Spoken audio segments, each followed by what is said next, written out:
अस्सलाम वालेकुम, welcome to सास स्किल्स इंस्टीट्यूट। आज हमने केमिकल बॉन्ड के बारे में पढ़ना है। तो chemical bond is defined as a force of attraction that holds atoms together in a molecule और अ कंपाउंड। जो बेसिकली केमिकल बॉन्ड है वो एक फोर्स का नाम ही है, और ऐसी फोर्स जो एटम्स को मॉलिक्यूल में या किसी भी कंपाउंड में होल्ड करके रखती हैं, पकड़ के रखती हैं, तो उसको हम केमिकल बॉन्ड का नाम देते हैं।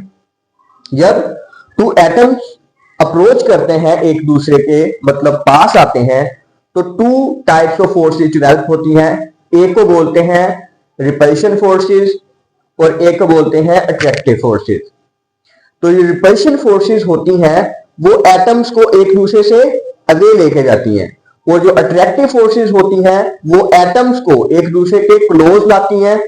और जब ये अट्रैक्टिव फोर्सेस रिपल्शन फोर्सेस से ज्यादा हो जाती हैं, इनके ये डोमिनेट कर जाती हैं, तो तब जो एनर्जी है सिस्टम की वो लो हो जाती है। और जिस सिस्टम की एनर्जी लो हो मींस के वो स्टेबल हो जाता है। तो इसीलिए जो एटम्स होते हैं वो बॉन्ड बनाते हैं कि अट्रैक्टिव फोर्सेस डोमिनेट करने की वजह से केमिकल बॉन्ड की फॉर्मेशन होती है।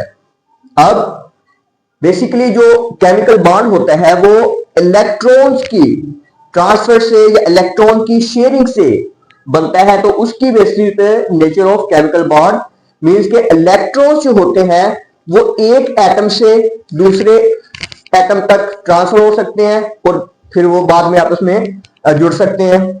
और या फिर जो इलेक्ट्रॉन्स होते हैं वो एक एटम दूसरे एटम के साथ शेयर भी कर सकते हैं। अब इसी के बेस के ऊपर जो टाइप्स हमें मिलते हैं केमिकल बॉन्ड की, वो फर्स्ट वन है ionic bond, next covalent bond, और जो लास्ट वन हमने डिस्कस करनी है, इनको डिटेल में डिस्कस करेंगे, coordinate covalent bond. Thank you. Subscribe the channel.